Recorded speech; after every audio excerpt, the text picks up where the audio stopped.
Aí, se precisar, você liga no final, tá?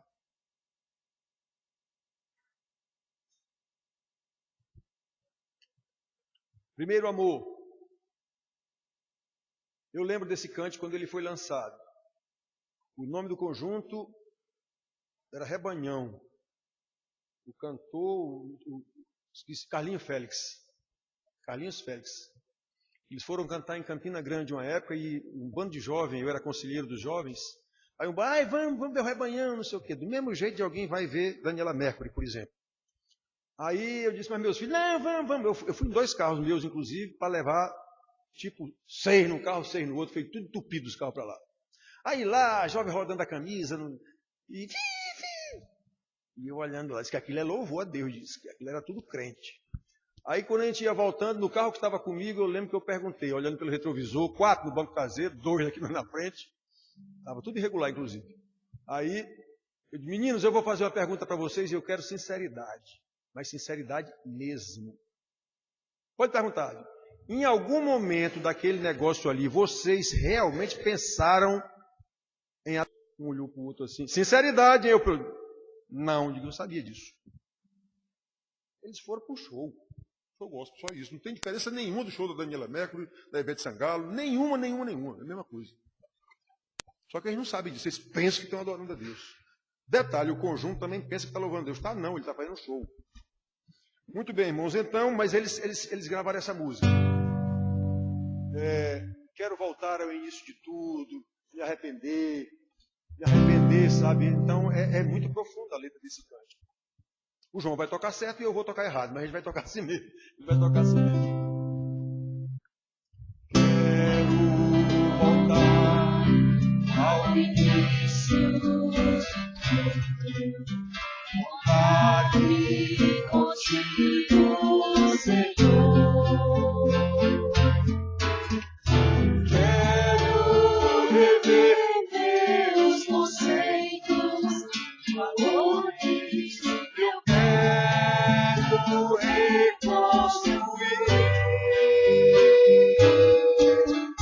Vou regressar ao caminho, vou ver as primeiras obras do Senhor. Eu me arrependo.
primeiro amor, lembra? A igreja de Éfeso, no Apocalipse, foi repreendida pelo Senhor Jesus, porque eles estavam fazendo tudo certo, liturgicamente, tudo certo, mas tinham esquecido o primeiro amor, o amor da conversão. Estavam fazendo já coisa muito, oficialmente, muito mecanicamente, como aconteceu em Israel também.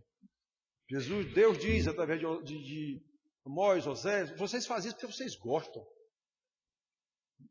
Eu estou fora da jogada.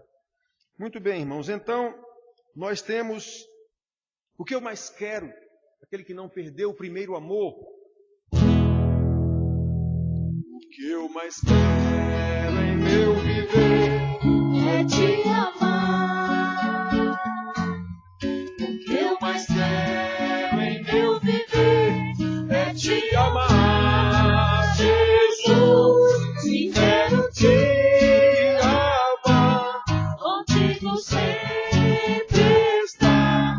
O que eu mais quero em meu viver é te amar. O que eu mais quero em meu viver é te louvar. O que eu mais quero em meu viver é te louvar, Jesus. Sim, quero te louvar, contigo sempre estar. O que eu mais quero em meu viver é te louvar. O que eu mais quero em meu viver é te servir. O que eu mais quero em meu viver é te servir, Jesus. Sim, quero te servir, contigo sempre estar. O que eu mais quero em meu viver é te servir.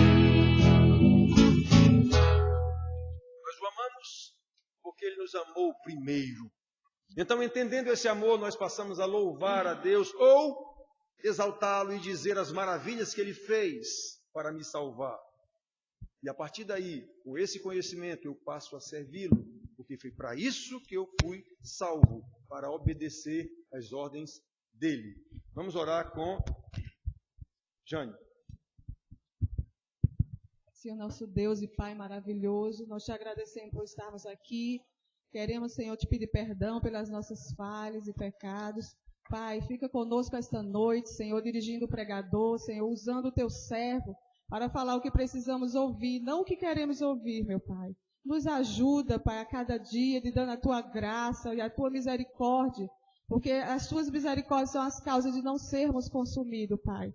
Em nome de Jesus, fica conosco, cada um que estará aqui e cada um que não veio, que está em seus lares, Senhor. Deus, em nome de Jesus, abençoa o teu povo com a tua graça e a tua misericórdia. É isso que eu te peço e te agradeço em nome de Jesus, o teu Filho amado, Jesus Cristo. Amém. Amém. Podem sentar, irmãos.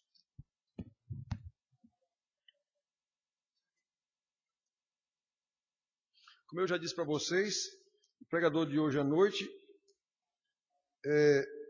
como eu preguei domingo passado, hoje era para ser o pastor Antonino, mas como ele pregou antes 3 domingos seguidos, aí eu digo, não, e esse assunto que a gente vai tratar, foi assunto tratado aqui durante esses dias todos, então deixa eu dar domingo, Antonino fica para o domingo que vem, e eu prego hoje esse assunto, até porque eu tratei hoje de manhã sobre ele, e é a mensagem do boletim também. A mensagem do boletim está aí, o crente e o terror da morte. O crente não era para ter esse terror da morte. Então nós vamos ler 1 Pedro, a primeira carta de Pedro, capítulo 2, nós leremos só os 5 primeiros versículos. Esse bloco termina lá no versículo 8, mas nós vamos ler só até o 5º mesmo, tá bom para a gente fazer uma explicação sobre isso aqui. Então 1 Pedro, já é lá pertinho do fim da Bíblia, capítulo 2, do versículo 1 a 5, nós vamos tratar sobre crescimento no conhecimento de Deus, que é o que interessa para o crente. Então diz assim: despojando-vos, portanto, de toda maldade e dolo, de hipocrisias e invejas, e de toda sorte de maledicências, desejai ardentemente, como crianças recém-nascidas, o genuíno leite espiritual, para que por ele vos seja dado crescimento para a salvação, se é que já tendes a experiência de que o Senhor é bondoso. Chegando-vos para ele a pedra que vive, rejeitada sim pelos homens, mas para com Deus eleita e preciosa, também vós mesmos, como pedras que vivem, sois edificados casa espiritual para ser de sacerdócio santo, a fim de oferecer de sacrifícios espirituais agradáveis a Deus por intermédio de Jesus Cristo. Aí ele segue aqui dizendo que ele era pedra angular rejeitada, pedra que os construtores rejeitaram. Então, irmãos, mas o que é que eu quero tratar nesse assunto, nesse pedaço aqui, esse portanto que ele diz aqui, despojando-vos, portanto, ele está mostrando antes que vocês foram eleitos, vocês são salvos e tal, é disso. Então, sabedores disso, o que é que a gente tem que tratar agora? Então, olha, meus irmãos, nesses últimos dias, todos nós temos assistido a todos os programas noticiosos, os jornais, até programa de fazer comida, até nisso os camaradas também entraram nesses assuntos, sobre os vários acidentes que causaram tantas mortes e deixaram tanta gente sofrendo. Brumadinho, cerca de 300 pessoas, a barragem que estourou. Depois veio o Flamengo, um incêndio, que coisa estúpida. 10 jovens, sei lá quantos, morreram no incêndio dentro do sei lá, centro de treinamento do Flamengo. Como é que pode um negócio desse? Aí, recentemente, a morte do Boechat. Como é um âncora de jornal, a gente tem uma certa intimidade com essas pessoas, sem ele nem saber quem é a gente. Mas a gente gosta de ver o camarada e tal, quando ele é bom mesmo. Caramba, morreu o Boechat, queimado ainda por cima. Então, são relatos de tragédias que causam tanta dor. Nós vemos as reações das pessoas que perderam tudo. Percebemos as suas emoções de uma forma vívida, tão expressiva, aquelas pessoas ali olhando o que era a cidade, o que era a casa, os que escaparam, por exemplo, perderam tudo. Percebemos as suas emoções de uma forma que impacta a gente. Aí eu, ou quem é crente, eu ficava pensando, meu Deus, qual o conhecimento de Deus que há nesse negócio aí? Que conhecimento de Deus há nessas situações? Quantas pessoas estão dizendo, que Deus é esse? É o Deus que fez isso. Nós sabemos, irmãos, que às vezes, circunstâncias especiais, Deus nos deixa sofrer, ou mesmo Ele causa o sofrimento, usando inclusive o diabo para isso, como Ele fez com Jó, para aumentar o nosso conhecimento dEle e a nossa confiança nele, e a nossa dependência dele. O homem arrogante, orgulhoso, pecador, acha que pode, eu posso, eu me viro, eu dou um jeito. O caso de Jó é o mais ilustrativo que há na Bíblia dessa verdade. Não é?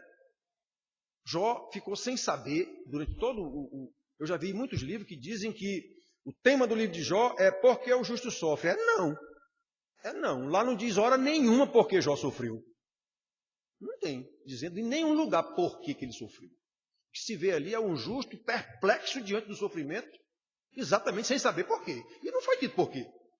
Nem ele perguntou para Deus por quê. Deus apenas disse para ele, o que é que você sabe? O que é que você sabe da vida? Ele achava que não merecia aquele sofrimento, mas o que é que você sabe? Quem é esse que está falando sem saber de nada? Foi isso que Deus começou a se dirigir para Jó. Em nenhum momento Deus disse para ele por que ele estava sofrendo. Então essa história de que o livro de Jó, o tema é por que o justo sofre, está errado. Está errado. O livro não diz isso hora nenhuma. Muito bem, irmãos. Então,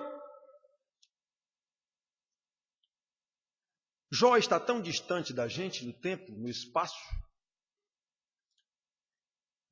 que os casos mais próximos, como esse aqui de Brumadinho e de tantas outras situações, do Boechat, do Flamengo, eles nos sensibilizam mais, muito mais.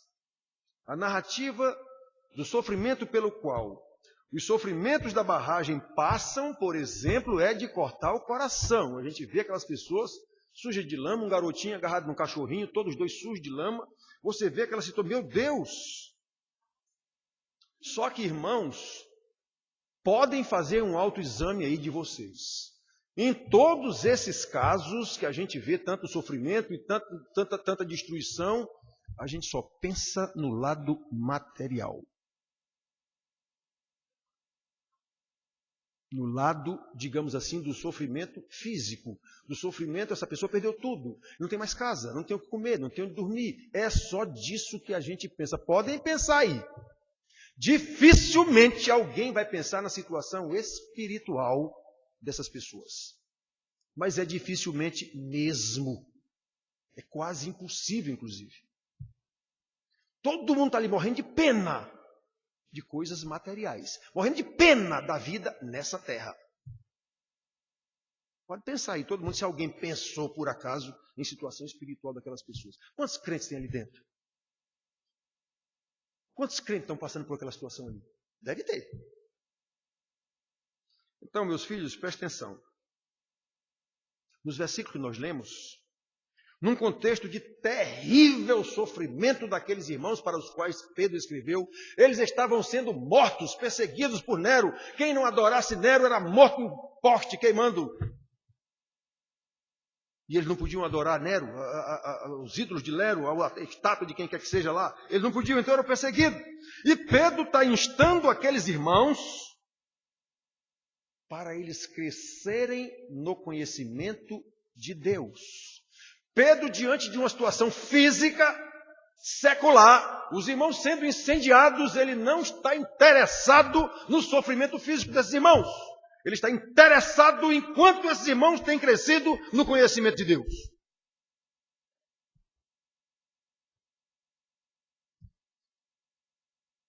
Isso é o resultado natural da conversão, irmãos.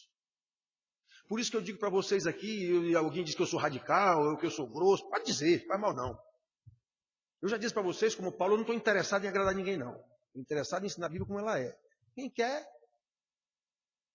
Deus chamou para querer, quererá. Quem não quer, porque Deus não chamou para querer, vai embora daqui. É isso que acontece. Quantos de vocês já viram que foram embora daqui? Quantos chegam aqui, ouvem a palavra e dizem, o pastor ensina certo, mas não fica. Vai embora de novo para a igreja que ele estava. Por quê? Porque ele gosta da pregação bacana, bonita, que agrade a ele. Ele não está interessado em conhecer a Deus. Então Pedro diz a esses irmãos, se é que realmente vocês... Lembra que ele chega a dizer isso? Versículo 3. Se é que já tendes a experiência de que o Senhor é bondoso. Quer dizer, se é que vocês realmente se converteram e entenderam o que é conversão. Desejai ardentemente, como criança recém-nascida deseja o leite da mãe, então desejai ardentemente que vos seja dado crescimento para a salvação. Esse crescimento para a salvação chama-se santificação, é o conhecimento de Deus, é o crescimento no conhecimento de Deus, é disso que o homem está falando aqui. Irmãos, eu repito, qual era o contexto desses irmãos para quem Pedro escreveu? Um contexto de terríveis perseguições por parte do Império Romano e dos próprios judaizantes. Massacres de cristãos em grande escala. Aqueles que já haviam experimentado a bondade de Deus, pela certeza da salvação, deveriam estar muito mais interessados, é isso que Pedro está ensinando para eles, em crescer, continuar crescendo no conhecimento de Deus, em testemunhar da salvação recebida, do que em circunstâncias adversas, seculares, físicas, que pudessem estar acontecendo com eles. O versículo 3, 14 e 15, de vez em quando eu cito aqui, Pedro diz para eles, olha, não se preocupem com o fogo ardente, o fogo ardente é fogo que queima, não se preocupem.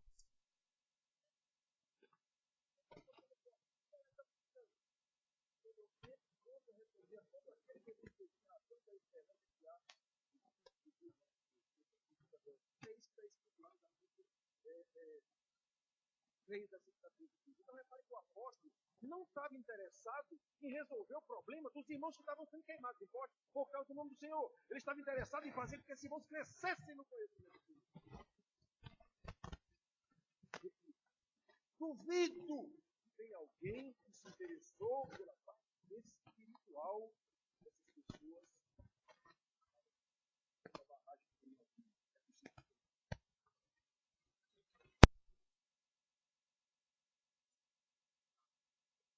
Michael, alguma coisa tocou aí, o que foi que houve? Depois veja. No domingo passado houve uma interferência durante um bom tempo.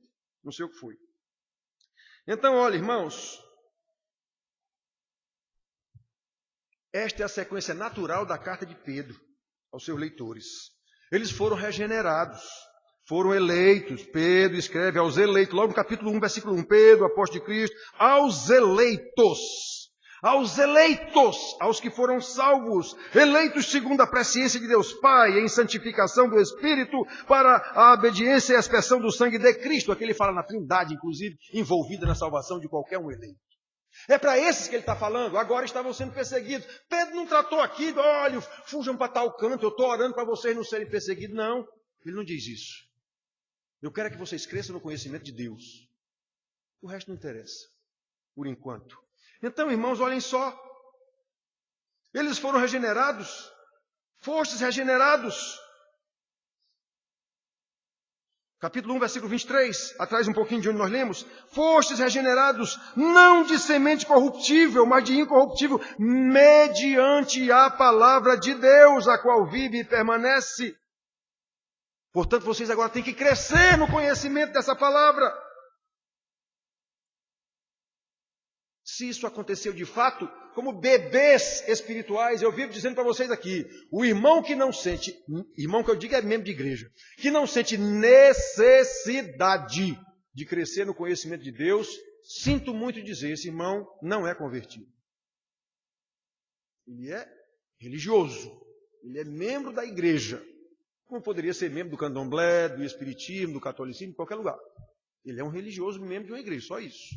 Se você não sente, não é desejo, é necessidade. Que nem o bebê tem necessidade de beber leite do peito da mãe. É essa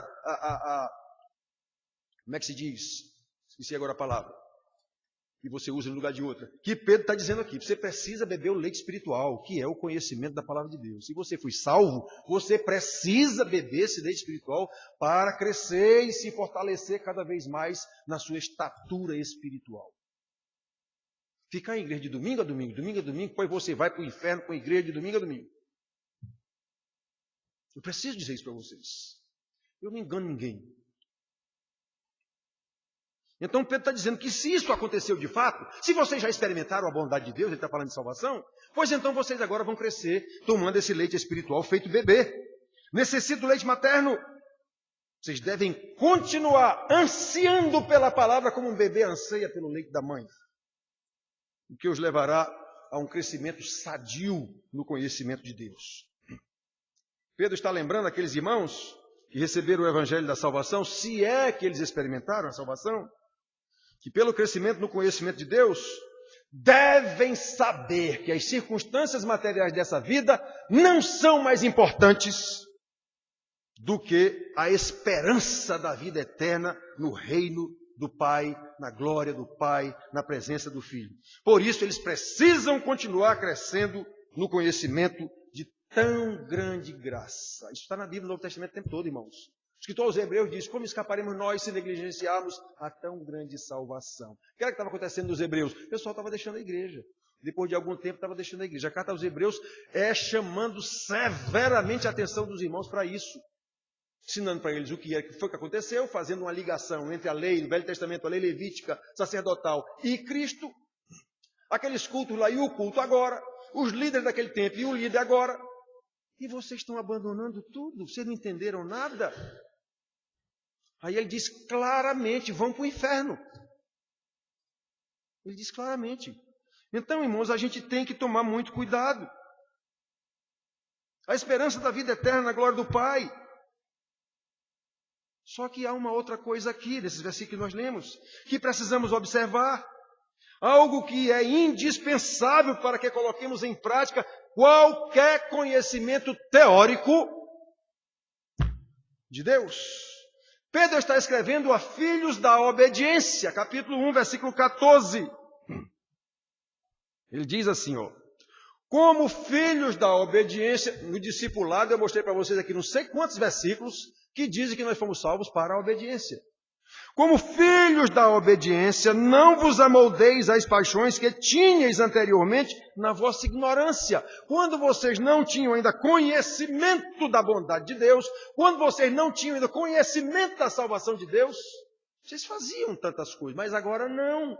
Agora vocês são filhos da obediência, regenerados pela palavra. Versículos 1, 23. Fostes regenerados não de semente corruptível, mas de incorruptível, mediante a palavra de Deus, a qual vive e é permanente. Então, irmãos, Pedro está ensinando aos irmãos que não pode haver crescimento em santidade sem que haja a diminuição e até o abandono, digamos assim, de pecados que a gente cometia antes. Eu tenho dito a vocês aqui, o salmista diz, meu pecado está todo dia diante de mim, pois eu também. Eu sei meus pecados todo dia. Cada vez que eu cometo um pecado, eu sei. E me arrependo, e choro, e brigo comigo mesmo e com Deus. Como é que eu caí de novo, meu Senhor, nesse negócio? Como é que eu cometi de novo isso? Digo para minha mulher como é terrível. Eu brigo com os irmãos da igreja, brigo, mas acontece que eu também sei que tem pecados que todo dia eu cometi de novo esse pecado. E não é fácil a gente se livrar disso. Se não for dizendo, Senhor, se o Senhor largar a minha mão, eu caio. Senhor, segura bem a minha mão, senão eu caio. E está escrito no Salmo, o justo cai, mas o Senhor o sustém pela sua mão direita. Pois é. Aquela história que diz que o cair é do homem, o levantar é de Deus. Está na Bíblia? Está não. Está isso na Bíblia desse jeito, está escrito. Está dizendo isso, que o justo até cai, mas o Senhor o sustém pela mão. O cair é do homem, o levantar é de Deus. Isso aí foi invenção que botaram esse versículo na Bíblia. Não tem não. É verdade isso, mas esse versículo não tem. Tem gente que está escrito, está não. Está escrito isso não. O cara deduz, mas escrito não está não. Então, irmãos, olha, nós precisamos saber disso, irmãos. Não pode haver crescimento em santidade sem que haja diminuição e até abandono do pecado.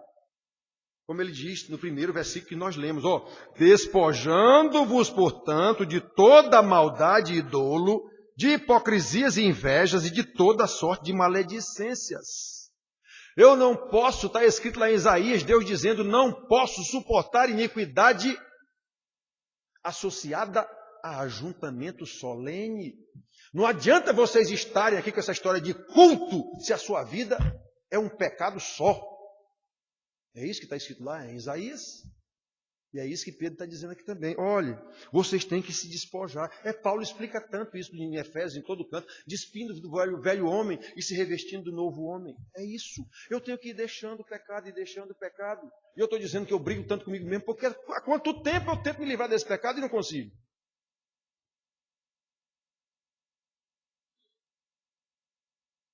Então, irmãos, cada vez que eu ando mais em direção à santidade pela observância da palavra, obviamente isso implica dizer crescimento no conhecimento de Deus, menos eu peco. Você andar em uma direção implica dizer que você está se afastando cada vez mais da direção contrária. Então aqui foi o ponto de corte. Eu era um pecador. Aqui eu fui convertido, nova criatura em Cristo Jesus. Então eu estou andando em direção à santidade. Cada vez mais eu me afasto mais do pecado. É exatamente isso. Até o dia de eu me encontrar com o Senhor, recriado à sua semelhança, como está escrito lá em Romanos 8, 29. Irmãos, eu luto tanto aqui com vocês dizendo o quanto é importante a gente estudar a palavra de Deus. Nós temos ensinamento aqui na igreja, muito ensinamento, e sério, ensinamento sério. Diligente, como os apóstolos dizem. É sobre essa mesma condição, já disse, que Paulo fala do despojar-se do velho homem e vestir-se do novo homem. Efésios 4, 22, 24, nós estamos até estudando esse texto do discipulado aqui. É esse o texto base da lição 7 que nós estamos dando. Certo, irmãos? Conforme as Escrituras, isso só pode acontecer se estivermos fortalecidos pelo poder do Espírito Santo. E conforme as Escrituras, isso só acontece na vida do salvo. O Espírito Santo passou a habitar nele. Agora ele pode dizer, maior é o que está em mim do que o que está no mundo. Eu vou vencer esse pecado, embora eu lute bastante. Eu ainda vou cair não sei quantas vezes nesse mesmo pecado, mas eu vou vencer. Por quê? Porque Cristo já venceu. Cristo já venceu. Ninguém vira santarrão aqui na terra, pronto. Estou prontinho para ir para o céu. Não existe isso, nem Paulo. Nem Paulo. O que eu quero, isso eu não faço. O que eu não quero, isso eu faço. Romanos capítulo 7. Miserável homem que sou, desventurado homem que sou. Eu sei o que é certo, mas eu não consigo fazer tudo que é certo. Eu sei o que é errado, mas eu não consigo deixar de fazer tudo que é errado. Ainda somos pecadores nesse mundo, continuamos a luta. Não sou perfeito, ele diz aos Filipenses, mas eu prossigo para o alvo, que é a perfeição. Eu estou lutando para ser perfeito. Eu sei que não vou conseguir não, nessa vida. Mas eu estou lutando. É isso que é a vida do crente. É isso que Pedro está dizendo para esses irmãos aqui, numa situação de perseguição e morte. Pedro não está preocupado com a perseguição e a morte dos irmãos. Ele está preocupado com eles crescerem no conhecimento do Senhor nessa situação em que eles estavam. Não interessa. Paulo diz isso também. For chamado de escravo, permaneça como escravo. Não tem problema nenhum. Agora, se você puder sair dessa servidão, saia. Mas se não puder, continue como escravo. Seja agora um escravo crente. Só isso. A diferença, irmãos, das pessoas aqui nesse mundo é salvo ou condenado. Só isso. Questão social, isso não importa muito, não. Isso não importa muito, não. A parábola do rico e Lázaro deixa muito claro para a gente. Esse do cara rico, pois é, pois o miserável é que era o salvo. É isso que interessava. Então, meus queridos, prestem atenção. Aqui na nossa igrejinha, nós temos essa insistência em ensinar a palavra de Deus. E eu digo, todos vocês sabem disso. Só vai aprender quem foi regenerado. Quem não foi, não vai aprender. Pode até aprender intelectualmente. Pode até usar essa palavra para teimar com alguém na rua aí, porque está todo sabichão, aprendeu aqui e tal. Isso não serve para absolutamente nada. Aliás, servirá como juízo. Porque quem mais é dado, mais lhe será cobrado. Se agora sabe mais, pois agora você vai ser muito mais cobrado.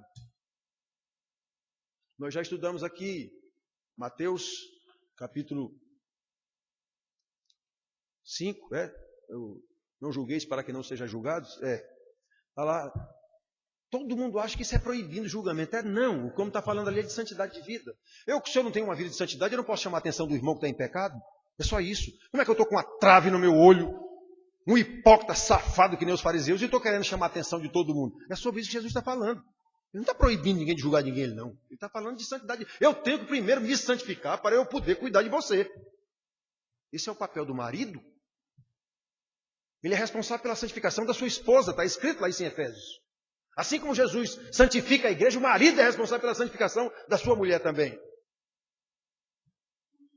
Lembrem, o pecado de Eva, a responsabilidade foi de Adão. Ela foi responsabilizada também, mas o responsável principal foi Adão, que era o líder. Adão, por tua causa, não foi por causa de Eva, não, foi por tua causa, toda a criação é maldita. Então, irmãos, a gente tem que prestar atenção. Nós temos que prestar atenção. Como é que nós podemos demonstrar se nós temos conhecimento de Deus? Nossa prática, nossa vida prática. Se nós formos regenerados, naturalmente isso nos levará a ansiar pelo crescimento no conhecimento de Deus, exatamente para eu demonstrar esse conhecimento nas minhas práticas. Lembram? Nós fomos feitura dele, Efésios 2:10, nós somos feitura dele, criados em Cristo Jesus para as boas obras, as quais as boas obras Deus preparou de antemão para que andássemos nelas. Então, se eu sou salvo, as minhas ações são ações de Deus em mim e através de mim. E eu tenho que saber isso. E isso está na Escritura. Era disso que Pedro estava preocupado na vida daqueles irmãos que estavam morrendo no poste. Pode morrer, não tem problema não. Eu quero que vocês cresçam no conhecimento de Deus. Não tinha outro jeito. Pedro não podia livrá-los daquilo. Nem era para livrar. A igreja sempre cresceu quando houve perseguição. Quando há relacionamento promíscuo da igreja com o Estado, o que se vê é isso que se vê no Brasil. Igreja prostituída, corrompida, quase totalmente. Ao longo da história da igreja, você vê isso em toda a história da igreja. Quando ela está junto com o Estado, é uma esculhambação só. Quando ela é perseguida, aí cresce. Morre meio mundo de gente, mas aí cresce. Aí a igreja cresce. Em santidade. Quando ela está junto com o Estado, ela cresce em número. Cresce em prostituição, em corrupção, em idolatria, em tamanho de templo, em tamanho de igreja, membro, não sei quantos membros. Uma igreja com não sei quantos membros é exatamente a prova de que Deus não está ali. É a prova de que ali tem um falso profeta. Simplesmente está na Bíblia isso. E é interessante que as pessoas não conseguem perceber isso na Bíblia. Eu acho muito interessante. Por que não percebem? Porque não são crentes. Estão em igreja, entupindo de igreja. Não são crentes. Ora, Jesus, o maior missionário que a criação pôde conhecer, esteve aqui, passou 3 anos no seu ministério fazendo milagres incríveis na vista de todo mundo. Ficaram 120 convertidos. Pense no missionário fraco. Os profetas do Velho Testamento passaram 400 anos pregando para o povo. Ficou menos de 10% do povo, o remanescente fiel. Os apóstolos, coitados, pregaram. Vocês pensam que essas igrejas das cartas aqui eram igreja gigante que nós temos? É tudo igreja de 6, 7, 10, 12 membros. Somente Corinto, Éfeso, Roma, tinha talvez perto de 50 membros e tal. As outras eram tudo 6, 7, 10, no máximo. Todas essas igrejas aqui. As pessoas pensam que era... Não, era nas casas. Os cultos eram nas casas. E o povo era extremamente pobre. Eram casas pequenas, que dizia 3, 4, 5. A igreja vai voltar a ser isso. Eu tenho dito para vocês aqui. A igreja de Deus, o remanescente fiel, vai voltar a se reunir nas casas com 3, 4, 5 pessoas. Porque não vai mais ter dinheiro pela infidelidade dos tais crentes que entopem a igreja. Não vai mais ter dinheiro para sustentar a igreja verdadeira. As igrejas espetáculo, essas vão ter cada vez mais dinheiro. Vai ter clube dentro de igreja, vai ter igreja dentro de shopping. Pode esperar, dentro de muito pouco tempo. Vai ter igreja dentro de shopping, que nem tem academia já hoje. Não vai demorar muito não, a ter igreja dentro de shopping. Uma maravilha para o shopping, na igreja. Da igreja já está dentro do shopping. Podem apostar. Não vai demorar muito, não. A gente já tem igreja dentro de shopping aqui. Que nem já tem casa de festa, academia, cinema, tudo. Depois vai ter igreja dentro de shopping já. Então isso não é igreja. Isso não é igreja. Isso é uma instituição sócio-religiosa e econômica. Porque o que interessa para o cabo que é o dono da igreja é dinheiro. Muito bem, irmãos. Então, não tenho dúvida disso não. Talvez eu não veja mais não, porque eu já estou mais para lá do que para cá. Mas eu digo isso aqui desde que eu cheguei. A igreja vai voltar a se reunir com 4, 5 pessoas. A igreja verdadeira, o remanescente fiel. Vai voltar a se reunir com 4, 5, 6, 7, 10 pessoas. E provavelmente dentro dessas 6, 7, 10 pessoas tem alguém que não é crente. Ainda tem mais essa. Mesmo dentro dessas 6, 7, 8, que nem Jesus, dos 12 tinha um que era falso. É assim que está nas Escrituras e é assim que vai ser. Jesus não pergunta, quando voltar o Filho do Homem, encontrará porventura fé na terra? Essa pergunta diz, não é possível eu voltar e achar uma igreja com 3, 4, 5, 6, 10 mil membros. Essa pergunta, a resposta já diz que isso aí não há essa possibilidade. Então a igreja que ele chegar e vai encontrar a igreja com 6, 10, 200, 600 mil membros, nenhum ele é crente. Nem o pastor. É isso que quer dizer a pergunta dele. Encontrará porventura fé na terra? A resposta obrigatória dessa questão é não. E ele completa? No outro lugar, quando vier o Filho do Homem, será como no dia de Noé. Está todo mundo casando e dando-se em casamento, ali ninguém está casando. Ele está dizendo, está todo mundo cuidando da sua vida normal e não tem ninguém preocupado com a vinda do Senhor. Como aconteceu no tempo de Noé. É assim que será. Jesus não disse que é assim? Então é assim que vai ser. E como é que pode igreja com 100 mil, 10 mil membros, 12 mil membros? Então Jesus errou no cálculo dele. Jesus errou no cálculo dele aqui. Obviamente essa possibilidade não existe. Então, irmãos,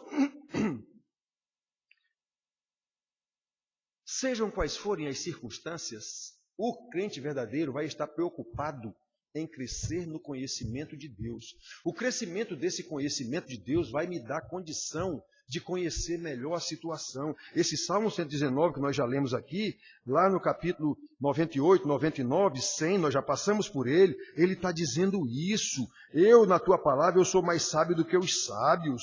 Eu sou mais sábio, cadê? 119, só para lembrar para vocês aqui. Quanto amo a tua lei, é a minha meditação todo dia. Os teus mandamentos me fazem mais sábio do que os meus inimigos, porque os teus mandamentos eu os tenho sempre comigo. Compreendo mais do que todos os meus mestres, porque medito nos teus testemunhos. Sou mais entendido do que os idosos, porque guardo os teus preceitos. Então, se você conhece a Deus, se você conhece a palavra de Deus, você vai ter sabedoria para viver nesse mundo trevoso. Você vai ter sempre uma luz para lhe indicar o caminho. Salmo 25, versículo 12. Ao homem que teme ao Senhor, Ele o instruirá no caminho que deve escolher.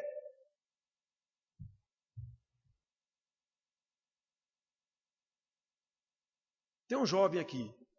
Um dia desse eu dei um conselho a ele. Saiu do trabalho. Meu filho, hora de oração. Para pedir orientação de Deus para os seus planos. Faça os seus planos sob a orientação de Deus. Porque o normal é você fazer planos sozinho e depois pedir para Deus abençoar seus planos. Isso é o normal. O reunião de oração está cheio, acaba se mete em tudo quanto é confusão, aí vem pedir para Deus abençoar as confusões dele. Você fez os planos sob a orientação de Deus, em oração, leitura da palavra, aconselhamento com o pastor? Não. E agora vem pedir para Deus abençoar. É brincadeira. Então, meus filhos, prestem bem atenção.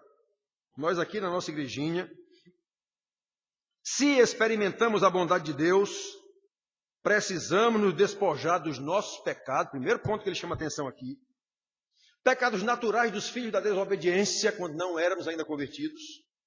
E nos aproximar de Jesus, a pedra angular, que ele diz aqui, a pedra que foi deixada de lado. Eu já preguei sobre essa parte da pedra aqui. Sendo nós mesmos pedras vivas, como ele diz aqui mais para frente. E como é que a gente pode comprovar isso na prática? Voltando à situação dos sobreviventes das tragédias, eu fiquei a pensar naquela situação. Michael também. Michael, eu digo, pastor, como é que a gente pode mandar algum dinheiro para esse povo lá? Michael ligou para mim e perguntou, como é que a gente pode ajudar esse povo lá? O que nós podemos fazer por essas pessoas que nem conhecemos, nem sabemos como chegar lá, sabemos como ter contato com alguém, a gente consegue. Em termos de ação, uma que nós podemos fazer imediatamente é orar. É o mínimo que nós podemos fazer. Clamar para que o Senhor Deus, de alguma forma, através de juízes ímpios, iníquos, o que for, mas que o Senhor promova a justiça, no sentido de que aquelas pessoas sejam recompensadas de alguma forma. Aqueles outros de Brumadinho estão até hoje, já 2 anos, 3 anos, sei lá quanto, nunca receberam nada. Mariana, aliás, Mariana, Brumadinho é o da agora, né? Mas aquele de Mariana até hoje não receberam nada. Enrolação e mais enrolação, multa e mais multa para a empresa, nunca pagou um centavo de multa nenhuma. Os poderosos maquinam mal, está na Bíblia, manipulam a justiça, manipulam poderosos, todo mundo, com dinheiro. Está aí os escândalos aí do mensalão, é só milhão. A gente perdeu até, agora quando você dá você tem até medo de dar R$1 para um flanelinha, porque o negócio agora é só milhão. Então tem que dar 100 mil para o flanelinha agora para valer alguma coisa. Tá feia a coisa. Quando vê o cara roubou 100 mil, eu digo, isso é um leso, 100 mil. Aí sujar com 100 mil, só se houve milhão agora. É só milhão, bilhão, meu Deus, a gente perdeu até a noção dos valores, do escândalo desses homens. Então, irmãos, o que nós podemos fazer? Clamar. Clamar para que Deus, na sua imensa bondade, no seu imenso poder, use pastores fiéis naquele lugar. Tem pastores lá, tem igrejas lá. Use pastores fiéis para orientar essas pessoas. Providenciar para que eles tenham pão, sem dúvida nenhuma. Para que eles tenham de dormir, sem dúvida nenhuma. Mas mostrar a eles, como Pedro está mostrando aqui, irmãos, isso não é o mais importante. O nosso foco não deve estar nessa situação aqui. Sabe quem permitiu essa situação? Ou até providenciou por causa de Deus. Deus. Foi Deus, não foi Satanás, não. E se foi Satanás, foi a mão de Deus. Ou com permissão de Deus. Como foi o caso de Jó. Paulo. Meu Deus é o meu Senhor, é o Senhor do universo, é o Criador, é o mantenedor do universo. Nada acontece comigo que o meu Senhor não esteja à frente. Nada. Não tenho que ter medo de nada. Pedir para que Deus conforte a todos aqueles que estão sofrendo de alguma forma. E De forma especial, fortaleça a fé dos seus eleitos, para que eles saibam e tenham esperança. A providência de Deus está nesse negócio, de alguma forma. E mais, a glória me está garantida. Eu vou testemunhar de Deus agora nessa desgraça. Eu vou testemunhar de Deus agora nessa miséria que está acontecendo. Como Jó, eu vou dizer: mulher, tu és louca. Porventura receberíamos de Deus o mal e não receberíamos, aliás, o bem e não receberíamos também o mal. Jó tinha consciência de que o que estava acontecendo com ele vinha de Deus.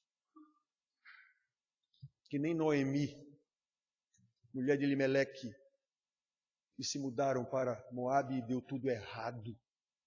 Quando voltou, disse: Deus fez isso comigo. Quando ela voltou viúva, sem ter uma arruela, Deus fez isso comigo. Então, irmãos, esses casos distantes, com pessoas que não conhecemos, mas nos sensibilizam tanto, eles devem servir para nos despertar a atentar mais para as pessoas, para os problemas de pessoas que estão à nossa volta. Ontem eu falei sobre isso na reunião da SAF. Quem é que aqui ajuda alguém que está precisando de ajuda e sabe que a pessoa está procurando de ajuda, está precisando de ajuda? Já tivemos casos aqui claros, em que eu chamei a atenção aqui, o caso de Milena. Milena com câncer. Eu chamei a atenção quantas vezes aqui? Quem aqui já foi visitar Milena? Irmãs, se disponham aí na casa de Milena e ver o que é que ela precisa lá. Ela é mãe de família, está com câncer. Tomando quimioterapia, que deixa a pessoa arrasada. Quem foi lá? Ninguém. Irmã nossa, está aqui. Aí eu fico tão sensibilizado com Brumadinho. Ai, que coisa. Por quê? Porque o cara está lá longe, então eu fico sensibilizado numa boa. Ai, mas eu fico, sabe, eu vejo aquilo. Sim, colega. E aqui, pertinho? Aqui na nossa igreja, o irmão que você sabe que está passando dificuldade.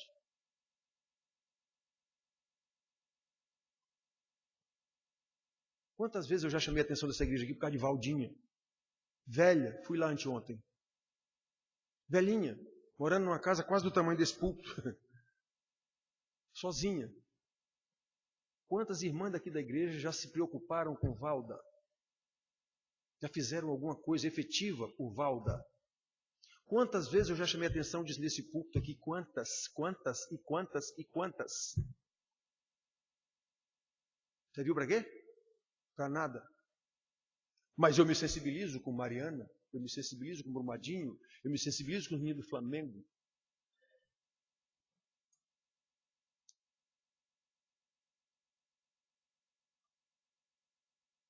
Nós tivemos um caso recente de um irmão que passou por um problema, um acidente.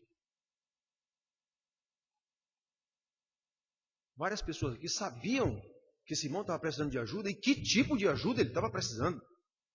Chegamos a conversar sobre esse assunto, mas o que foi feito efetivamente? Nada. Até que eu resolvi, digo, rapaz, a gente vai ter que fazer alguma coisa. Temos que fazer alguma coisa. Houve um caso aqui na igreja bastante ilustrativo e significativo. Glaucio, jardineiro, analfabeto. Como é que pode? 2019, foi 2018 ainda. É esse o ano que nós estamos, né? É. Foi 2018 ainda. E eu disse, o irmão estava aqui.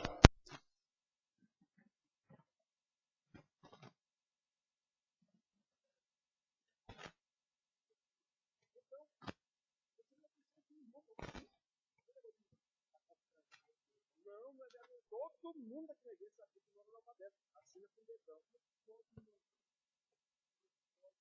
Eu chamei a atenção aqui é cheio de professores, inclusive aposentados, tem tempo. Temos professores aqui, universitários, professores de segundo grau, professores de primeiro grau, ainda é assim o nome? Não é mais não, mais sério assim.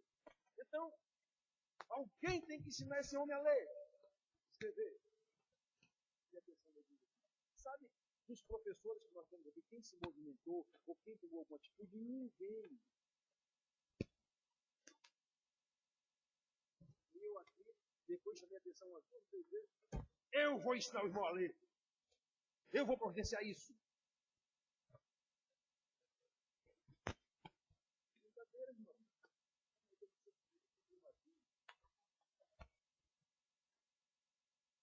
Olha, irmão. Maico. Para irmãos aqui presentes, ninguém pode dizer que a única coisa que eu posso fazer é orar. Isso aí você faz por Brumadinho. Porque você está muito distante, não pode. Mesmo assim, Maico se preocupou e disse, pastor, como é que eu faço para mandar algum dinheiro para lá? Dos irmãos aqui presentes, e todo mundo aqui sabe. Quem que se conhece aqui na igreja, todo mundo sabe quem é que está passando por necessidade. Quem é que vive em necessidade. Quando a pessoa vive em necessidade exatamente porque não atende os conselhos do pastor, pois então que viva em necessidade. Como Paulo diz, quem não quer trabalhar também não coma. Quem que quer viver de forma irregular, pois então assuma a responsabilidade por estar vivendo de forma irregular. Na verdade, a gente devia expulsar da igreja. Conforme Jesus mandou. Não quer seguir as orientações, não quer fazer. Não, então considera o publicano e pecador. Paulo também diz, com os que andam desordenadamente, nem comam com ele.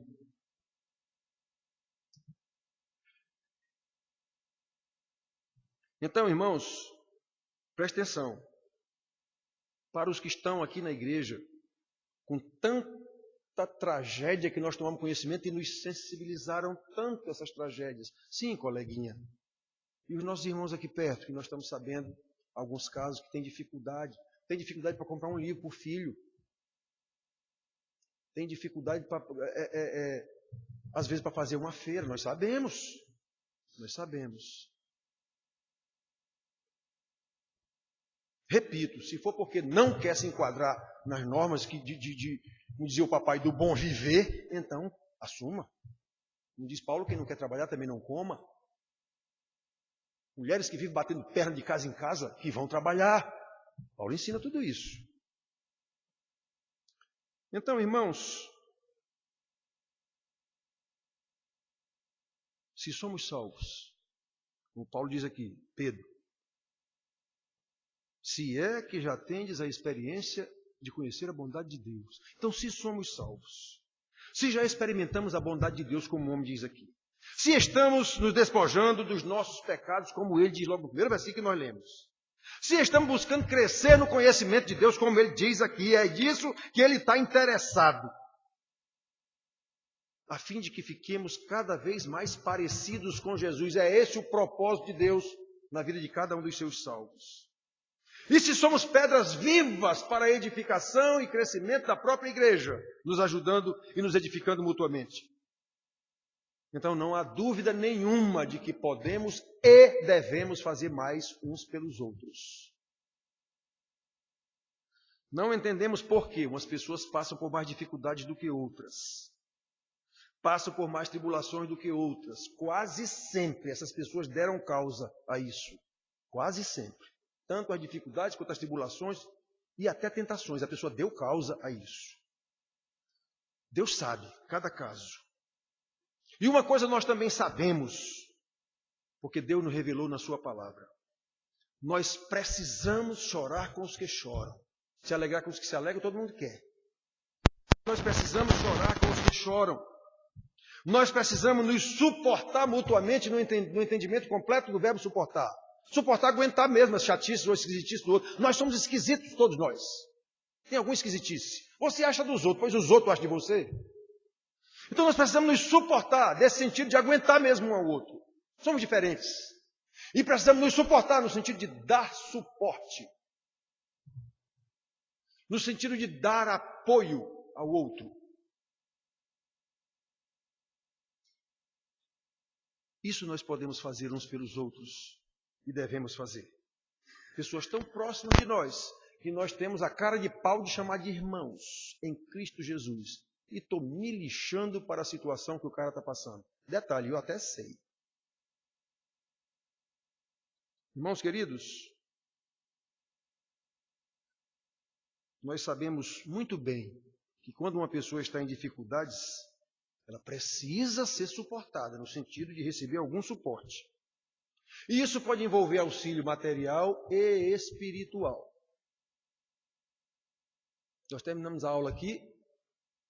Quando eu saí do gabinete, tinha uns irmãos ali fora, e eu fui logo dizendo, irmãos, Precisamos orar pelo irmão tal. Ele está passando muita dificuldade. Só que não é só orar, não. Como o Tiago diz, o irmão está com fome. Não venha com conversa, eu vou orar por você. Dê um pão para o homem. O irmão está morrendo de frio. Não venha com conversa, eu vou orar por você. Dê um cobertor para o homem.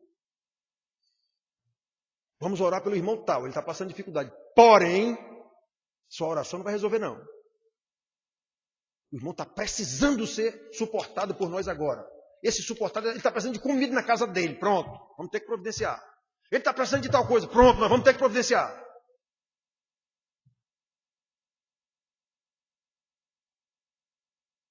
Olha, irmãos, precisamos chorar com os que choram.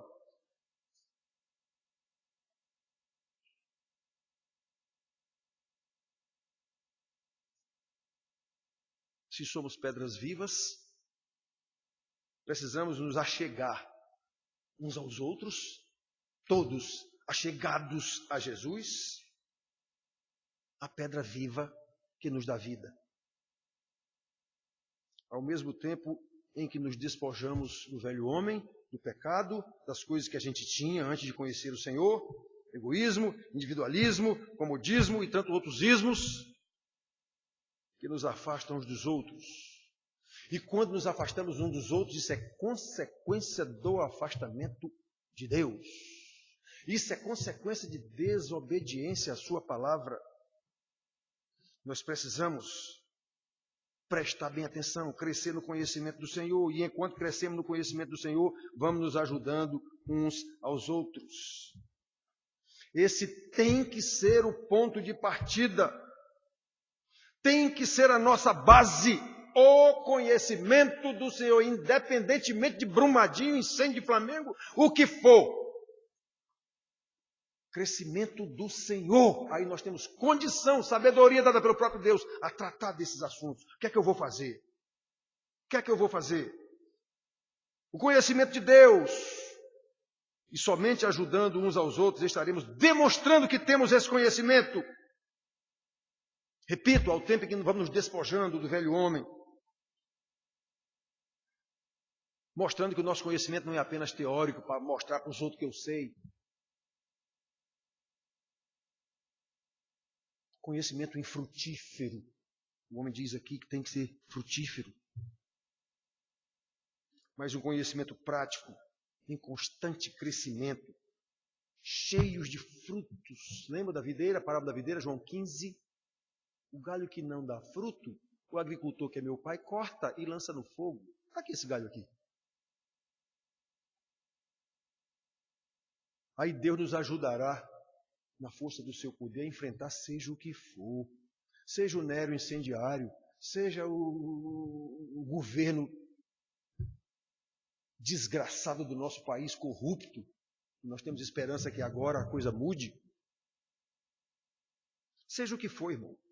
Porque sabemos que todas as coisas de fato provêm de Deus de alguma forma. De alguma forma.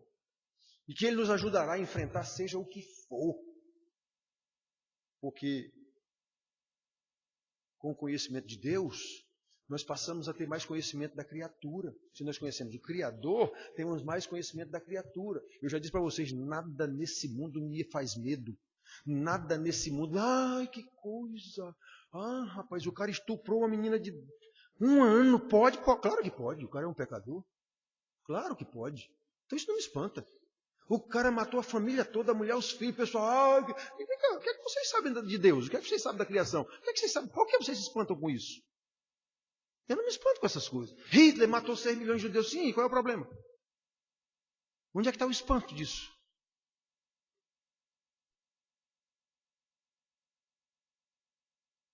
O espanto é a Madre Teresa de Calcutá, que pelo menos uma parte da história mostra que ela foi uma mulher que dedicou a sua vida a ajudar os pobres. Tem outra parte dessa história aí que não convém nem dizer.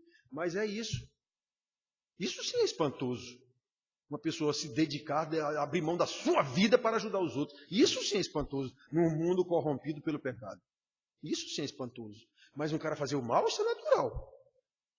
O cachorro late e morde. Isso não tem espanto nenhum nisso. Gato mia e arranha. Não tem espanto nenhum disso. Isso é tudo normal. Pois é, irmãos, então quem conhece a Deus, o Criador, e sabe a sua palavra, conhece a criatura também. Conhece as limitações dessa criatura. Conhece onde essa criatura está, em que meio ela está vivendo. Aí Deus nos ajudará a enfrentar seja o que for. Seja o que for. Porque, seja o que for, de alguma forma, Deus usou para nos santificar, para nos tornar mais parecidos com Cristo. É isso que diz lá Romanos 8, 28, que todo mundo sabe, a primeira parte. Todas as coisas cooperam para o bem. Ele não sabe que todas as coisas que está falando para trás é só tribulação, perseguição, é só isso. O que o homem está falando para trás é só o que ele passou, o que ele vinha passando, ele e os apóstolos. Todas as coisas cooperam para o bem daqueles que amam a Deus, da perseguição da igreja, de tudo. Daqueles que são chamados segundo o seu propósito. Ah, que coisa linda. Aí ele para aí. Só que o propósito está dito no outro versículo, o 29. Pois a todo quanto predestinou, a esse também chamou para que sejam feitos segundo a imagem e semelhança do seu Filho, para que ele seja o primogênito dentre muitos. É esse o propósito. Então, todas as coisas que são terríveis, que ele cita para trás lá, que acontecem com o homem, ele diz que geme a um só tempo, a terra geme, tudo geme, na situação que está passando. Pois é, todas essas coisas cooperam para o bem daqueles que amam a Deus, daqueles que foram chamados segundo o seu... Quem são esses? Os eleitos do Senhor, forasteiros da dispersão. São os eleitos do Senhor. Pois é, tudo que acontecer de tribulação, que for, é para a santificação desses camaradas, para que eles sejam feitos iguais a Cristo. É isso que Pedro está tratando aqui. Vocês estão queimados em poste? Então, pois enquanto estiver queimando, aprenda mais do Senhor. Não tem como eu livrar você desse poste. Não tem como. Por que ele não orou, feito Valdemiro, sei lá quem, Malafaia, para Deus livrar o cara dos postes? Não era esse o propósito. Não é esse o propósito. O propósito é fazer vocês crescerem no conhecimento de Deus. Só isso. Deixa que o resto Deus cuida. Aconteceu isso, então está certo. De alguma forma Deus está permitindo que aconteça isso, ou até providenciou para que acontecesse isso, para ver quem é crente mesmo e quem não é. Rick uma vez mandou para mim uns links com muçulmanos que estão vindo para o Brasil. Deixa vir, eu quero é que venha transatlântico cheio de muçulmano aqui, tudo quanto é igreja aqui, a gente vai ver quem é crente. Deixa vir o muçulmano. Você vai ver quem é crente. Quando começar uma perseguição de verdade, que falam que no Brasil tem intolerância religiosa, isso é tolice, leso. Na universidade, com essa história de intolerância. Tem intolerância coisa nenhuma aqui. Tem um brasileiro que gosta de falar mal dos outros e pronto, só isso. Cada um fala mal da religião do outro, só isso. Não tem intolerância nenhuma, não. Todo mundo faz seu culto do jeito que quer fazer, onde quer fazer. Não tem nada a ver. Então, meus filhos, prestem atenção. A base de tudo isso que a gente está falando aqui é o crescimento no conhecimento do Senhor. Aí eu não vou apenas me sensibilizar com Brumadinho, com Flamengo, com não sei quem. Não. Eu vou cuidar dos meus irmãos que estão aqui perto. Eu vou demonstrar o meu conhecimento de Deus na prática. Na prática. Conhecimento de Deus, meus filhos, é a base de tudo. Que Deus nos abençoe. Né? Precisamos crescer no conhecimento de Deus, é disso que nós tratamos. Vendo esse textozinho de Pedro e mostrando nossa situação. É disso que nós precisamos. Então que Deus nos conceda graça de que nós nos esforcemos, nos interessemos. Temos aula aqui segunda e sexta-feira. Temos aula na casa do pastor Antonino. Se for necessário, temos aula lá na casa de João, bacharel em teologia. Temos aula na casa do presbítero Daniel, lá no Bessa. Então, onde você morar, se você quiser, tem um lugar para você estudar a Bíblia, com líderes capacitados para ensinar. Quem não vem porque não quer. Poucos aqui não vêm porque não podem, poucos. Poucos não vêm porque não podem. E eu sei, quem não vem porque não pode, sei a circunstância de por que ele não pôde. Mas a grande maioria, quase a totalidade, não vem porque não quer. Uns não têm interesse nenhum em vir para a aula. Outros não vêm porque acham que já sabem, não tem mais o que vir aprender aqui. Estes segundos estão em pior situação do que os primeiros, porque aí está envolvido arrogância. E Deus não trata com arrogantes, com soberbos, com orgulhosos. Então que Deus nos conceda graça para entender a sua palavra e mais graça ainda para que nós possamos pô-la em prática, a fim de que vivamos para louvor da sua glória. Amém.